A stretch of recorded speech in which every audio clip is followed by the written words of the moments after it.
Hello everyone, welcome back to my Hindi lecture channel. आज हम हिंदी विषय का पाठ 4 मनुष्यता का अध्ययन करेंगे, जिसके कवि हैं मैथिली शरण गुप्त। तो मनुष्यता का अध्ययन करने से पूर्व हम कवि का परिचय जानेंगे कि कवि का जन्म कहाँ हुआ था, कब हुआ था। कवि मैथिली शरण गुप्त का जन्म झांसी के निकट चिरगांव में 1886 को हुआ था। इन्होंने अपने जीवन काल के राष्ट्र कवि के रूप में विख्यात हुए हैं। यानी कि मैथिली शरण गुप्त अपने जीवन काल में ही राष्ट्रीय कवि के रूप में विख्यात हो गए थे। इनकी जो शिक्षा दीक्षा थी वह घर पर ही हुई थी और इन्हें संस्कृत, बंगला, मराठी और अंग्रेजी इन पर इनका समान रूप से अधिकार था। यानी कि समान रूप से ये इन भाषाओं में रचनाएं भी करते थे। मैथिली शरण गुप्त राम भक्त कवि थे और राम की कीर्ति का गान इनकी चिर संचित अभिलाषा रही है। यानी कि जो मैथिली शरण गुप्त हैं वो अपने राम के लिए ही लिखना चाहते थे। इन्होंने भारतीय जीवन की जो समग्रता को समझने में इन्होंने बहुत अच्छे से प्रस्तुत करने का प्रयास किया है। गुप्त जी कविता की भाषा विशुद्ध खड़ी बोली है।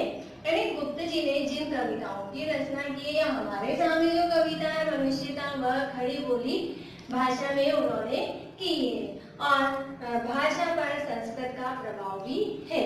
काव्य की कथा वस्तु भारतीय इतिहास के ऐसे अंशों से ली गई है जो भारत के अतीत का स्वर्ण चित्र पाठक के सामने प्रस्तुत कर देती है। यानी कि गुप्त जी ने ऐसे भावों का समावेश किया है, ऐसे शब्दों का वर्णन किया है कि जिनको पढ़ने मात्र से उनका चित्र हमारे समक्ष उपस्थित हो जाता है। गुप्त जी की जो प्रमुख कृतियां हैं वह है साकेत, यशोधरा, जयद्रथ।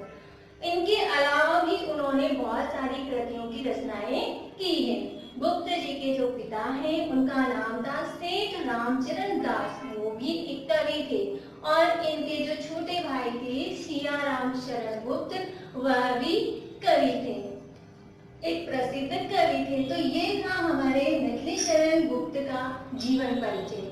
अब मनुष्यता पाठ उन्होंने किस आधार को लेकर लिखा है उसका बारे में हम थोड़ा सा परिचय देख लेते हैं कि पाठ में उन्होंने क्या क्या बताया है। तो पाठ में उन्होंने सामान्य जीवन का परिचय देते हुए बताया है कि प्रकृति के अन्य प्राणियों की तुलना में जो मनुष्य है उसके अंदर चेतना शक्ति की प्रबलता होती है। यानी कि मनुष्य के अंदर सोचने, समझने और समझकर कार्य करने की शक्ति निहित होती है। वह अपने ही नहीं औरों के हित और अहित के बारे में सोचता है और अपने लिए ही कार्य करता है, लेकिन साथ में दूसरों के लिए भी कर सकने में वह समर्थ होता है। मनुष्य की ऐसी प्रवृत्ति होती है कि वह अपने साथ साथ दूसरों के लिए भी सोचता है, दूसरों के लिए भी कार्य करता है। लेकिन पशुओं की जो प्रवृत्ति होती है वह चारागाह में जाते हैं और अपने अपने हिस्से का चरकर आ जाते हैं। यानी कि पशु जो है वह अपने लिए ही खाते हैं और अपने लिए ही आगे चलते हैं, वो दूसरों के लिए कुछ नहीं कर सकते। लेकिन मनुष्य ऐसा नहीं करता है। वह जो भी कमाता है, जो भी कुछ उत्पादित करता है, वह सब कुछ दूसरों के लिए भी करता है और दूसरों के सहयोग से भी करता है। तो प्रस्तुत पाठ के अंदर कवि यही समझाना चाह रहे हैं कि मनुष्य अपने लिए जीने मरने वालों को वह मनुष्य नहीं मानते हैं, लेकिन कवि यह बताना चाहते हैं, यह मानने के लिए तैयार नहीं है कि मनुष्यों में मनुष्यता के पूरे गुण विद्यमान हैं। वह तो मनुष्य उसी को मानते हैं, वह मनुष्य वही महान है जिसमें कि अपने और अपनों के हित चिंतन में वह सोचे और उसके लिए वह कार्य करे। और सर्वोपरि गुण तो मनुष्य के अंदर यह है कि वह दूसरों के हित के लिए चिंतन करे, दूसरों के हित में कार्य करे, दूसरों के हित का वह सोचे, तभी वह मनुष्य है।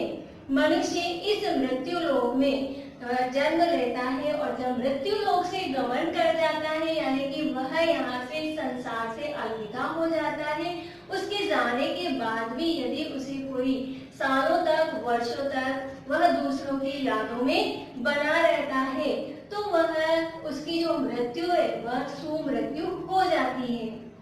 यानी कवि के कहने का तात्पर्य यह है कि हे सांसारिक मनुष्य, तुम्हें संसार में जन्म लेकर ऐसे कार्य करना चाहिए कि मृत्यु के उपरांत भी लोग तुम्हें याद करें। अब आखिर वे गुण क्या है?